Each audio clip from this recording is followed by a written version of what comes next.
양옆에 귀한 지체들 함께 예배 드리시네요. 우리 서로 축복하면서 인사 나누겠습니다. 복된 주일입니다. 축복합니다. 감사합니다. 양옆에 잠깐 인사했는데 어떠세요? 한번 보시죠. 잘 아시죠? 종교인 수련회를 준비합니다. 교회라는 공동체가 예배를 드린다는 사실은 참 중요합니다. 그러나 그거 못지않게 교회는 함께 가야 됩니다.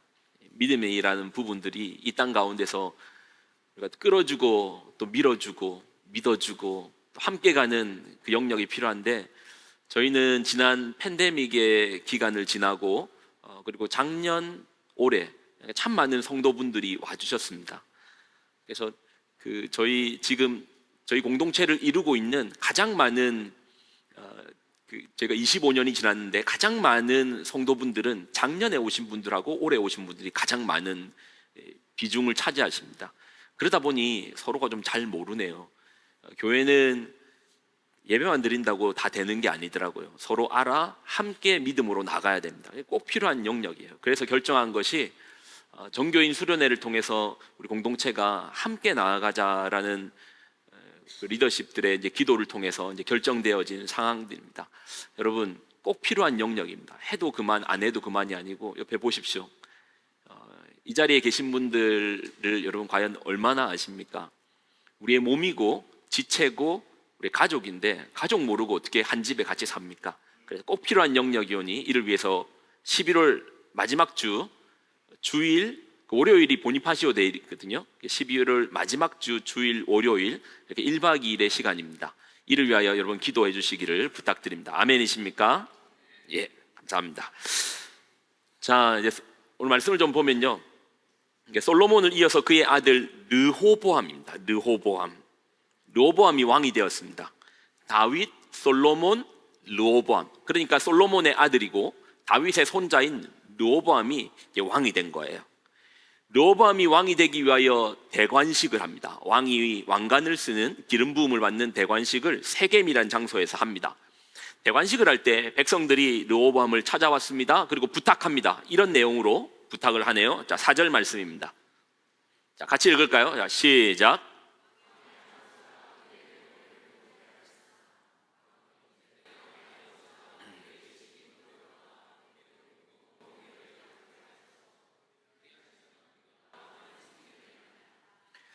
솔로몬 시절에 큰 공사가 있었습니다. 일단은 성전을 7년 동안 지었고요. 그리고 솔로몬의 왕궁을 13년 동안 지었습니다. 그러면 그것만 해도 20년 동안 지었던 국가적인 대토목 사업인데, 솔로몬이 이것뿐만 아니라 또 성경에 보면 여러 성들을 짓고 방벽들을 쌓고 하는 일들을 많이 했어요. 그러니까 솔로몬의 통치 기간 동안에 많은 국가적인 토목 사업들이 있었더라는 겁니다. 우리가 전에 한번 살폈지만 성전을 공사할 때 들어갔던 나무가요, 그냥 나무가 아니고 백향목입니다. 이 왕궁을 지을 때도 백향목 나무를 썼거든요. 근데 이 백향목이 어디서 나냐 하면 레바논이라는 곳에서 나는데, 레바논의 해발 3,000m 정도 되는 곳에서 자라는 나무가 레바논에 있는 백향목인 거예요. 근데 여러분 한번 생각해봐요. 이 이스라엘 기후와 맞지도 않는 그 산지에서 3,000m에서 눈보라치는 만년설이 있는 그곳에서 이 나무를 목재를 캡니다. 그리고 백향목은 여러분 그거 아시죠? 추운 곳에서 자라는 나무가 천천히 자라는데 그만큼 단단하게 자랍니다. 그게 얼마나 무거운데요. 도끼질을 해도 도끼가 날이 잘 안 들어가요. 이걸 가지고 자르고 패고 해가지고 나무를 잘랐습니다. 나무 자르면 끝납니까? 3,000m에서 그거를 가지고 내려와야 되잖아요. 이걸 이고 지고 밀고 뭐 기계가 있습니까? 차가 있습니까? 사람이 밀고 땡기고 아마 손톱 다 빠졌을 겁니다. 자, 그리고 어디로 가지고 가느냐? 이 베이루트라는 그 레바논의 그 절벽 해안가로 가서 이걸 이제 밀어요. 그러면 이 커다란 나무가 바다에 풍덩 빠지죠. 그럼 이 나무를 수운으로 바닷물을 이용해서 욥바로 가지고 오면 욥바로부터 다시 예루살렘까지 이걸 이고 지고 끌고 밀고 가지고 오는 겁니다. 이 일을 20년 동안 한 거예요. 20년 동안. 그러니 백성들이 왕에게 하는 말이, 이제 왕의 아버지가 우리에게 시킨 고역과 매운 무거운 멍에를 좀 가볍게 좀 해달라고.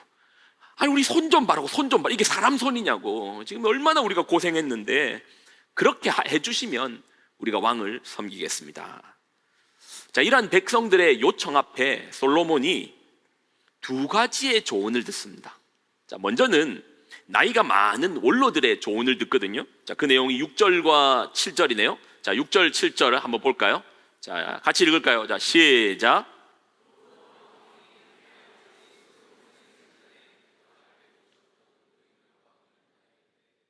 너희가 어떻게 충고하여 이 백성에게 대답하게 하겠느냐? 잘 들어보십시오. 7절. 대답하여 이르되, 왕이 만일 오늘 이 백성을 섬기는 자가 되어 그들을 섬기고 좋은 말로 대답하여 이르시면 그들이 영원히 왕의 종이 되리이다. 백성을 좀 섬겨주십시오. 아니, 백성들 진짜 아버님 솔로몬 왕 때 진짜 고생 많이 했거든요. 그러니까 이 백성들 좀 숨 좀 쉬게 좀 섬기게 좀 해주시고 좀 따뜻한 말로 위로해 주시면 백성들이 왕을 섬기실 것입니다 라고 얘기하는 거예요. 자, 그리고 다른 조언도 듣습니다. 이번에는 같이 자란 친구들의 조언입니다. 자, 10절로 11절입니다. 자, 같이 읽을까요? 자, 시작.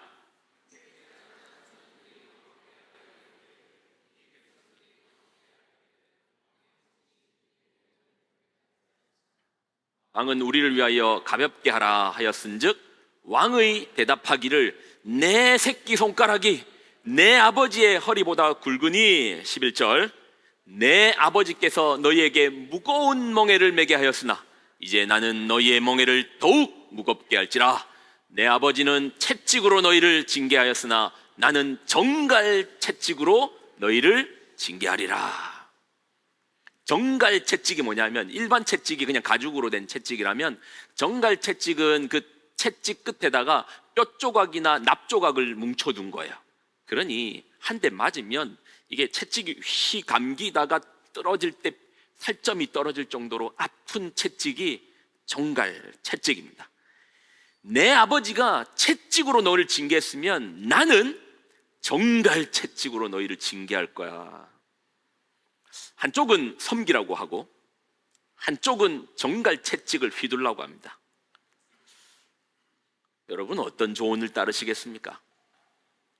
우리 좀 쉬게 해달라, 우리 사정 좀 봐달라라는 백성들 앞에서 여러분은 섬기라라는 말과 정갈 채찍을 휘둘라라는 이 사이에서 어떤 걸 선택하시겠습니까?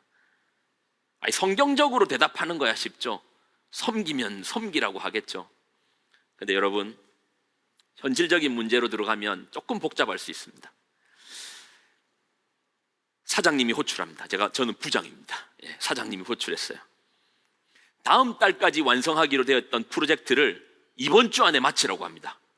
경쟁사가 이걸 분주하게 이걸 따라잡고 있는 거예요. 그러니 사장님이 놀래가지고 야근을 하든 특근을 하든 주말 없이 이번 주 안에 프로젝트 완성시켜라고 명령을 내리셨네요. 과장, 대리, 사원들을 불렀습니다. 근데 과장은 아내가 출산을 임박해서 오히려 휴가를 달라고 먼저 선수치네요. 이 대리를 불렀더니 대리는 또 이번 결혼식이 얼마 안 남아가지고 뭐 가구도 보러 가야 되고 집도 살피러 가야 되기 때문에 시간이 없다고 하네요. 사원, 요즘 또 사원들은 또 MZ 사원들이잖아요. 워라밸을 존중해 달랍니다. 퇴근 후에는 나 건들지 말라고 합니다. 퇴근 후의 시간은 내 시간이니까 퇴근 후의 시간들은 건들지 말라고 하네요. 여러분, 어떻게 하시겠습니까? 이 사정 저 사정 다 들어주시고 섬기는 결정을 하시겠습니까? 아니면 정갈 채찍을 휘둘면서 사표 써라고 하시겠습니까? 쉬운 결정이 아니라는 거죠. 역사학자들은 진정한 중국의 통일을 이룬 왕은, 우리는 이제 중국의 통일이라고 하면 진의 시황제, 진시 황제를 기억할 것인데, 역사학자들은 중국의 진정한 통일은 수의 양제, 수양제, 양광시대 때 이루어졌다라고 말합니다. 그 이유는 양광, 수양제의 거대한 업적이 대운하거든요. 운하를 판 거예요. 수양제 시대의 그 광활한 중국의 남북을 잇는 대운하를 건설했습니다. 수양제 이전에 중국의 발전은 횡으로 발전했습니다. 동에서 서로 발전한 거예요. 자, 이유는 이제 그림을 한번 보십시오. 자, 그림을 보시면 이 강들이 파란색으로 된 게 이제 강이잖아요. 잘 보이십니까? 보이시죠? 강들이 보면 뭐 황하강, 우리가 양쯔강 하는 이런 강들이 동에서 이제 서로 이렇게 흐르는 구조로 되어 있습니다. 서에서 동으로 흐르는 이런 구조로 되어 있는 거예요.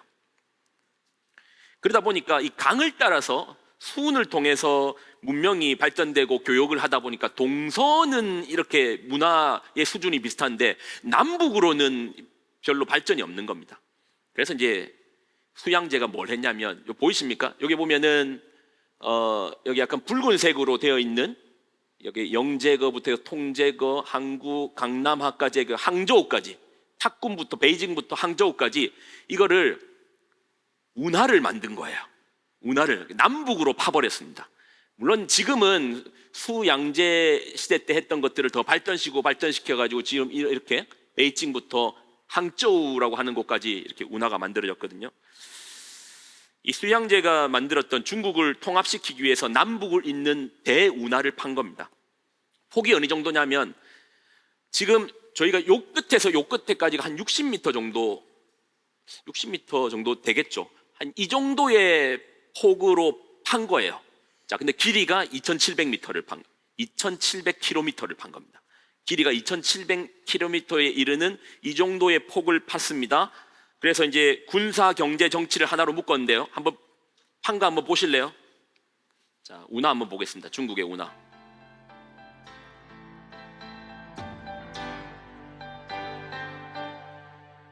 땅을 파가지고, 사람이 땅을 파가지고 운하를 만든 거예요. 내 지나다니시는 거 보이죠? 남북으로 이렇게 운하를 판 겁니다.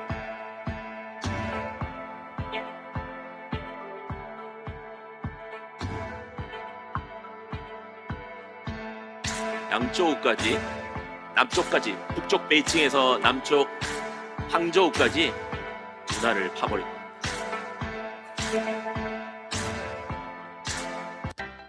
자, 상당한, 그러니까 그 인류, 그러니까 특별히 이제 중국에 있어서는 상당한 기여를 한 거죠. 수양제가 엄청난 일을 한 겁니다. 자, 제가 여기서 이제 궁금하지 않습니까? 사실 여러분 생각해봐요.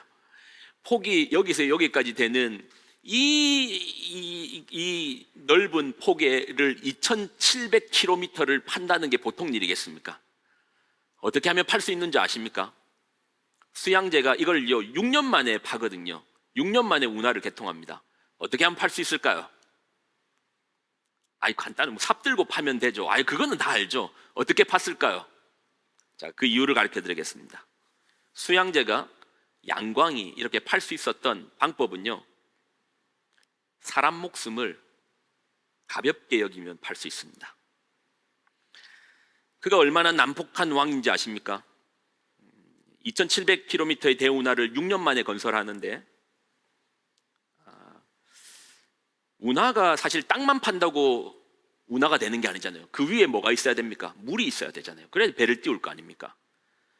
그래서 황하강과 양쯔강의 물을 그 운하를 판 쪽으로 흘려보내야 돼요. 그래서 마지막 생각해 보십시오. 이제 땅을 팠고 황하강이 있습니다. 나중에 그 강의 옆구리를 뜯어가지고 그 물을 흐르게 하기 위해서 마지막 제방을 뜯을 때 얼마나 많은 사람이 죽어갔는지 아십니까? 그때 뭐 폭약이 있었습니까? 결국 사람이 뜯어내야 되는 거잖아요. 얼마나 많은 사람들이, 그리고 당시에 카카오톡 없었다니까요. 2,700km인데 자, 이제 물 틉니다 라고 카톡 안 울렸다니까요. 그러니 못 모르고 사람들이 그 운하다가 물에 휩쓸려 가지고, 기록에 따르면은 운하가 지나가는 길에는 수백 수천의 시체가 가득하였다라고 기록되고 있습니다. 그리고 이 양광, 이 수양제가 얼마나 지독한 왕이었냐면, 공사를 약속된 시간에 못했다고 거기에 공사에 투입된 5만의 사람을 생매장했다라는 기록도 있습니다. 사람을 우나 어떻게 하면 판다고요? 사람 목숨 가볍게 여기면 팔 수 있습니다. 이런 수양제에게 섬김입니까? 정갈채찍입니까? 선택하라면 수양제는 무엇을 선택하겠습니까? 정갈채찍을 선택했겠죠. 폭군도 그런 폭군이 없습니다. 그런데 이 인류사에 기록되는 이런 엄청난 유산을 정갈채찍을 휘둘렀던 사람들이 대체로 만들었어요. 만리장성 어떻게 쌓았을까요? 정갈채찍을 휘드니 쌓는 거예요. 앙코르와트라는 문명 어떻게 만들었을까요? 정갈채찍을 휘두니 그런 거 만드는 거예요. 오늘 본문을 보면서 우리는 르호보암 너무했네. 아니 그렇게 고생한 백성들 좀 쉬게 해주면 안 되나? 아니 사람이 그렇게 동감이 없냐? 아니 그 사람들 그렇게 고생했는데 아버지 때 그렇게 고생했으면 좀 쉬게 해주면 되지. 나이 드신 대신들이 하는 말인데 좀 귀 기울여서 듣지. 사람이 왜 이렇게 경솔하냐? 왜 자기밖에 모르냐? 근데 현실은요, 여러분이 사장님이십니다. 근데 어떤 직원은요, 운하를 파고 만리장성을 쌓고 앙코르와트를 만들어내는 거예요. 정갈채찍을 휘둘든지 말든지 어떻게든지 결과물을, 그렇게 성과물을 보여주는 겁니다. 근데 또 어떤 직원은 이 사람 사정 저 사람 사정 들어주고 섬겨주고 하니까 운하는 1m도 못 팠네요. 종이배도 못 지나가겠습니다. 여러분이 사장님이라면 연말 승진에 누구를 승진시켜 주실래요? 정갈채찍을 휘두는 사람을 승진시키겠습니까? 이 사람 사정 저 사람 사정 가불은 가불대로 다 해주고, 뭐가 애가 아픕니다, 아내가 출산 중입니다, 몸이 안 좋습니다, 이런 사정 다 들어주는 사람 승진시키시겠습니까? 저도 회사 생활 했습니다. 전에 한번 얘기 드렸나요? 재떨이 맞은 적 있다고.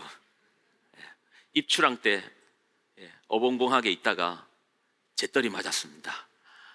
선장님이 재떨이를 던지시는데 이게 슬로비디오처럼 다가오더라고요. 담뱃재가 저한테 탁 다가오는데 제가 또 빠르거든요. 싹 피해서 재떨이는 안 맞고 담뱃재만 좀 맞았는데, 뭐 회사 생활 여러분들 하고 있으니까 여기까지 오시면서 여기 보면은 주재원들, 부장님들 그냥 가만히 있으면서 부장까지 왔겠습니까? 본인들은 또 정갈채찍을 얼마나 많이 맞았겠습니까? 인격적인 모독은 말할 것도 없을 것이고, 제가 교회를 섬길 때는 교회는 정갈채찍 없겠죠. 저는 이제 직장 생활하다가 교회를 왔는데 교회도 만만치 않습니다. 여러분, 코끼리를 냉장고에 넣는 3가지 방법 다 들어보셨죠? 어떻게 넣으면 되죠? 냉장고 문을 연다, 코끼리를 넣는다, 냉장고 문을 닫는다. 뭐 이 정도는 다 아시죠? 기린을 냉장고에 넣는 4가지 방법 또 아시죠? 냉장고 문을 연다, 기린 목을 꺾는다, 뭐 이러면 이제 모르는 거죠. 뭐 해야 됩니까? 일단 코끼리부터 빼내야죠. 코끼리 빼낸다, 기린 넣는다, 냉장고 문 닫는다. 자, 그러면 교회에서 사자를 냉장고에 넣는 방법이 있습니다. 한 가지면 됩니다. 어떻게 하면 교회에서 사자를 넣는 줄 아십니까? 간단합니다. 전도사 그거 집어넣어 이러면 돼요. 전도사 그거 집어넣어 하면 넣어야 돼요. 여러분 웃죠? 한국에서 목회하신 전사님들 얼굴 봐요. 웃는지 실제인지. 저도 이제 부목사 생활할 때 집에를 잘 안 보내주더라고요.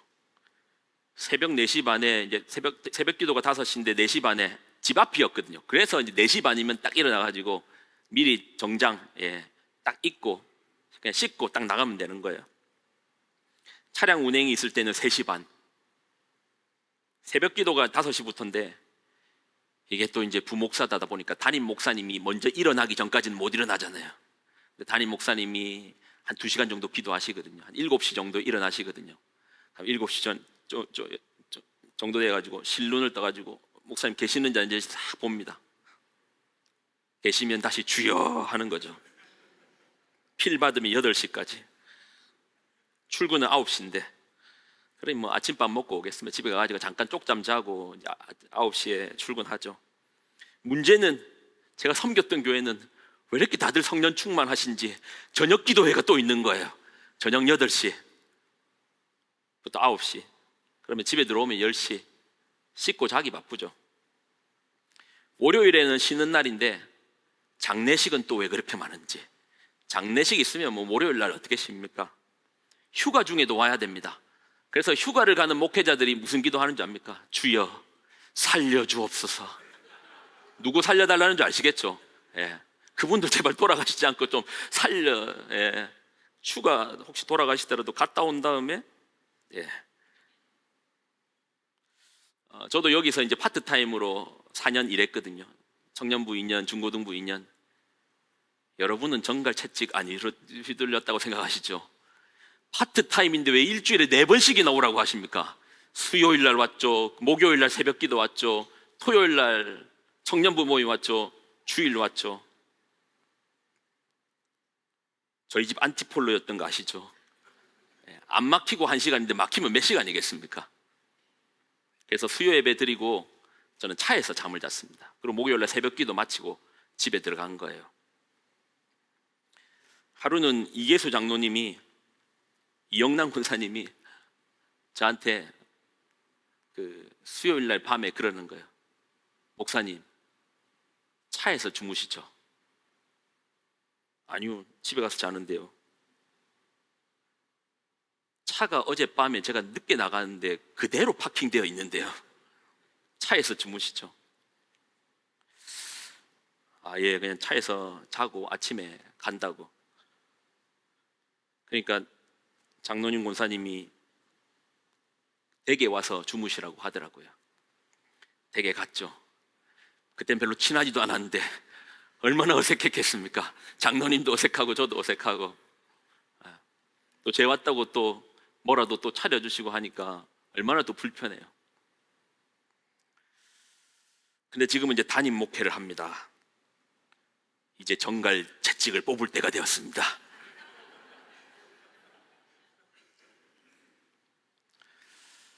전도사님들께 물어보십시오. 윤 목사는 정갈 채찍을 뽑는지 아니면 섬김을 하는지.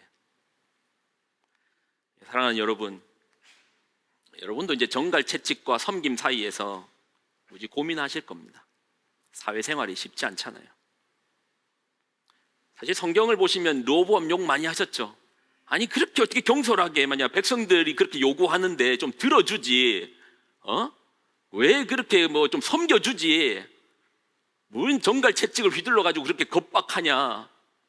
근데 여러분이 만약에 솔로몬의 아들이라고 생각해봐요. 아버지 솔로몬 때 얼마나 많은 업적을 이루었는 줄 아십니까? 성전을 지었다니까요. 여러분 제일 불쌍한 사람이 누군지 압니까? 자기 아빠 서울대, 자기 엄마 서울대, 자기 형 서울대, 둘째 서울대, 셋째 서울대, 넷째 연세대. 제일 불쌍합니다. 아버지 때 이렇게 많은 업적을 이루셨는데 아들 때에 그래 우리 아버지 때 너희들 고생 많았으니까 좀 쉬다 가자 그렇게 할까요? 아니요. 오늘 그 솔로몬의 이야기를 르호보암의 이야기를 들어봐요. 내 아버지 솔로몬보다 나는 더 위대한 인물이 될 거야. 자, 11절 한 말씀 읽어보실래요?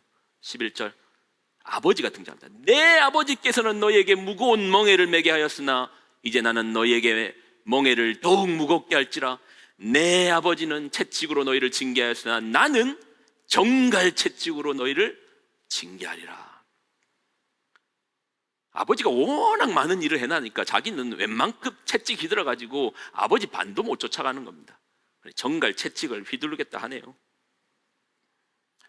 특별히 무언가를 더 이루고자 하는 욕망이 강할수록 우리 안에서 점점 정갈 채찍이 나오기 시작하네요. 이걸 휘둘러야지 뭐가 될 거 아닙니까? 그러고 보면 우리가 살고 있는 세상의 역사는 정갈 채찍과 함께 성장했다 해도 과언이 아닙니다. 뭐 왕조 시대는 말할 것도 없고, 여러분 산업혁명 들어보셨죠? 산업의 혁명이었지만 인류에게 있어서는 그들의 삶, 시골에서 올라왔던 그 애들도요, 그때는 일하느라고 아침부터 새벽부터 밤까지 컨베이어 벨트에 앉아가지고 계속 일하고 주일도 없습니다. 월, 화, 수, 목, 금, 토, 월, 화, 수, 목 이렇게 되는 거예요. 그리고 식민지 시대, 산업혁명 이후의 식민지 시대, 그때는 또 얼마나 많은 정갈 채찍들을 휘둘렀겠습니까? 노예들에게. 그러니 우리의 역사를 보면 정갈 채찍으로 쌓아 올린 역사 속에 우리는 살고 있습니다. 뭔가를 특별히 성취하려면, 뭔가를 더 이루려면 정갈 채찍 끝에 조금 더 예리한 뼈조각이라도 집어넣어야 됩니다. 말 한마디를 해도 그냥 가슴에 확 후벼 팔 수 있는 말, 정신이 바짝 드는 말을 해야지 움직여지네요. 이러한 세상 속에서 예수님께서는 이렇게 말씀을 하십니다. 마가복음 10장 43절로 45절의 말씀인데 천천히 한번 읽어보실까요? 같이 한번 읽겠습니다. 시작. 너희 중에 누구든지 크고자 하는 자는 너희를 섬기는 자가 되고, 너희 중에 누구든지 으뜸이 되고자 하는 자는 모든 사람의 종이 되어야 하리라. 인자가 온 것은 섬김을 받으려 함이 아니요 도리어 섬기려 하고 자기 목숨을 많은 사람의 대속물로 주려 함이니라. 예수님께서 하셨던 말씀이죠. 섬기려 하고 종이 되고 대속물의 삶. 여러분 그거 아십니까? 예수님께서 십자가 지시기 전에 맞으셨던 채찍이요, 그 채찍이 바로 정갈 채찍입니다. 끝에 뼈 조각이 달려서 맞으실 때마다 살점이 떨어져 나갔던 그 채찍이 바로 정갈 채찍인 거예요. 사진 혹시 되나요? 예, 이 채찍인 거예요. 이게 바로 정갈 채찍입니다. 예수님을 따르는 성도의 삶은 그렇죠. 근데 사실 뭐 여러분한테 이 말 저 말 하기 전에 제가 이 말씀을 준비하면서 나는 어떤가에 대한 부분을 먼저 생각해 보겠습니다. 뭔가를 좀 더 이루고 싶다는 생각. 야, 그냥 목회자로 왔는데 남들이 다 기억할 수 있는 그런 인생 목회자. 마닐라 하면 누구누구의 이름이 딱 떠오르는 목회자. 여기저기서 부흥 강사로 와달라 하는 그런 자리. 뭔가 더 이루고 싶은 욕망. 반면에 섬기는 사람, 종의 자리, 누구도 이름을 기억하지 않는 상황, 나 때문에 누군가가 살아나는 인생. 이 앞에서 어떤 결정을 내려야 될 것인가, 어떤 삶의 방향으로 걸음을 걸을 것인가. 근데 뭐 말씀을 준비하면서 또 이제 마음에 드는 것이, 야, 그래도 하나님 나라에서의 결국은 성취는 다를 터인데, 우리가 쌓아 올라왔던 앙코르와 대봐야 무덤밖에 되지 않고, 피라미드 대봐야 무덤밖에 되지 않고, 누군가의 피눈물로 만든 그 길 위에 서고 싶은 마음은 별로 없구나. 그냥 섬기는 종으로 살고 싶구나. 뭐 여러분도 아마 말씀을 듣지만 이게 막상 결정 앞에서는 쉽지 않을 겁니다. 당장 이번 연말에 있을 진급 심사를 통과하기 위해서는 뭔가 성취라도 하나 더 올려야 될 것인데, 그러려면 예리한 정갈 채찍을 또 휘둘릴 것인가, 아니면 이사정서 사성 다 봐주는 그 섬김의 자리로 갈 것인가. 쉽지 않죠. 예수님께서 가셨던 그 섬김의 길을 따르기 위해서는 그래서 믿음이 필요한 것 같습니다. 근데 여러분, 이 땅이 전부가 아니네요. 오늘 이 찬양으로 좀 마무리를 짓고 싶은데요, 이 찬양 속에서 마지막 하고 싶은 이야기를 좀 녹여 들어있는 것 같습니다.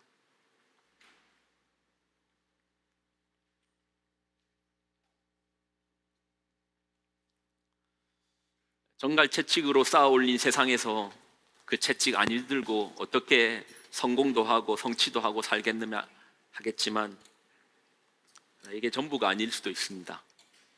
우리가 또 바라보고 소망하고 우리가 꿈꾸는 나라는 또 다를 수 있습니다.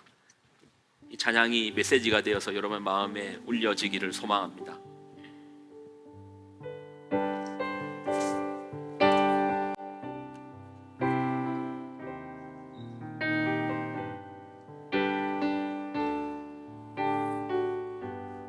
당신의 그 섬김이 당신의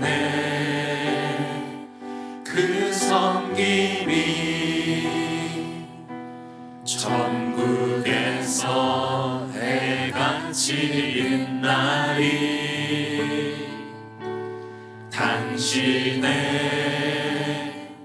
그 겸손이 천국에서 해같이 빛나리. 당신의 그 믿음이 당신의 그 믿음이 천국에서 해같이 빛나리. 당신의 그 충성이 당신의 그 충성이 천국에서 해같이 빛나리. 주님이 기억하시면 족하리. 예수님 사랑으로 가득한 모습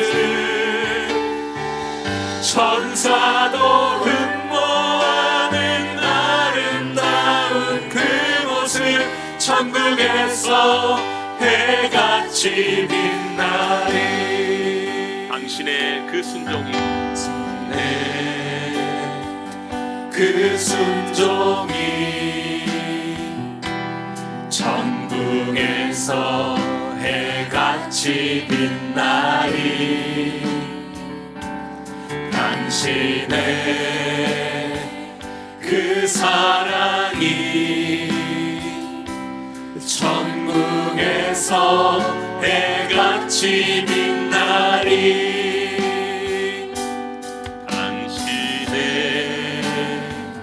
그 찬송이 천국에서 해같이 빛나리. 천국에서 해같이 빛나리. 당신의 그 헌신이 천국에서 해처럼 천국에서 해같이 빛나리. 주님이 기억하시면 족하리. 주님이 기억하시면 족하리. 불타는 사명으로 가득한 모습 천사도 흠모하는 아름다운 그 모습 천국에서 해같이 빛나리. 주님이 기억하시면 주님이 기억하시면 족하리. 예수님 사랑으로 가득한 모습 천사도 흠모하는 아름다운 그 모습 천국에서 해같이 빛나리. 사랑하는 여러분, 사실 말씀을 나누었지만 삶의 현장으로 끌고 와서 이 말씀을 지킨다는 것이 쉽지가 않아요. 알죠? 사정 뻔히 알죠. 똑같은 사정에 인생을 사는데 뻔히 알죠. 그래도 또 위에서 누르고 밑에서 또 치고 올라오면 어쩔 수 없이 또 정갈 채찍을 또 휘둘러야 되는 우리네 인생 아닙니까? 근데 이 땅만 바라보고 살면은 결국 정갈 채찍밖에 휘둘 수 없을 것입니다. 오늘 이 찬양의 고백처럼 주님이 기억하시면 그러면 됐지. 남들 모르죠. 그러나 예수님이 가셨던 그 길을 걷는 그 모습을 우리 주님은 가장 잘 아실 것입니다. 그래서 믿음이 필요하네요. 하나님, 나 그렇게 살 수 있도록 도와주옵소서. 여전히 내 안에 이루고자 하는 그 성취와 그 욕망과 또 하나님의 그 사랑이 가득한 하나님 나라를 향한 그 걸음, 이 두 길 가운데서 정갈 채찍이냐 섬김이냐, 이 두 길 가운데서 고민하고 있는 우리네 인생입니다. 그러니 한 발은 여기 한 발은 저기 그렇게 어정쩡하게 살아가고 있는 성도의 삶입니다. 이러한 우리를 불쌍히 여겨 주옵소서. 시간 우리 짧게 한번 기도해 볼까요? 하나님, 혹시 이 말씀 가운데 여러분의 마음 가운데 주시는 메시지가 있습니까? 나는 어떤 길을, 나는 섬김의 길을 가는가, 아니면 정갈 채찍을 통해서 뭔가 더 이루고자 하는 성취의 길만 향하여 쫓아가고 있는 것인가? 내가 이루고자 하는 그 성취는 이 땅에서만의 성취인가? 하나님 보실 때 내 인생은 어떠한가? 이런 마음, 주시는 마음을 가지고 한 1분 정도 짧게 한번 기도하며 나가겠습니다. 기도할까요? 하나님,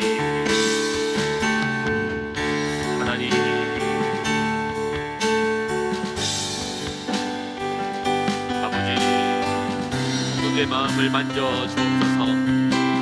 주시는 말씀에 무게값을 가지고 살아내게 하여 주옵소서. 하나님 알아주시면 그것으로 만족하리라 하고 나갈 수 있는 그 만족함을 허락하여 주옵소서. 이 땅에서 많은 것을 이루고자 하는 그 부분, 이제는 조금 더 내려놓을 수 있는 그런 마음도 허락하여 주옵소서. 하나님 기뻐하시는 인생이 아니라면, 더 이룬다 하여 그것이 하늘나라에서 의미가 없다면, 또 내려놓을 수 있는 그런 내려놓음의 마음도 허락하여 주옵소서. 그러한 믿음을 우리에게 허락하여 주옵소서. 그러한 믿음으로 살아내도록 허락하여 주옵소서.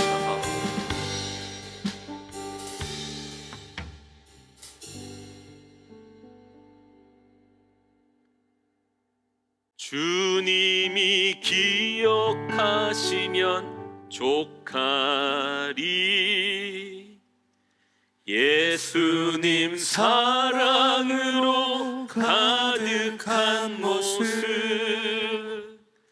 천사도 흠모하는 아름다운 그 모습, 천국에서 해같이 빛나리. 하나님, 이 땅을 살아내고 있는 우리 귀한 성도들 여기에 있습니다. 정갈 채찍으로 많은 것들을 이루어낸 세상 가운데서 우리에게도 그 채찍을 주셨습니다. 휘둘자니 그 앞에 상처받는 많은 사람들 눈에 보여 밟히고, 그리고 마냥 섬기고 살자니 내 가족들, 내 인생, 이 걸음 가운데서 참 어정쩡하게 걷고 있는 참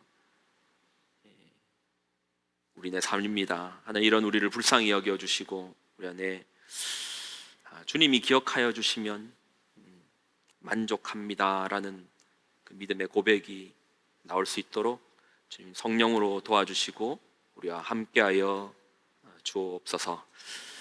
이제는 우리 주 예수 그리스도의 은혜와 하나님의 무한극진한 사랑하심과 성령님의 교통동행 충만하심의 역사하심이 정갈 채찍과 섬김 사이에서 예수님께서 가셨던 그 걸음을 한 걸음이라도 그렇게 걷기로 작정한 귀한 성도들의 삶과 가정과 자녀들의 머리 위에 이로부터 영원히 항상 함께하여 주시기를 간절히 축원드리옵나이다. 아멘.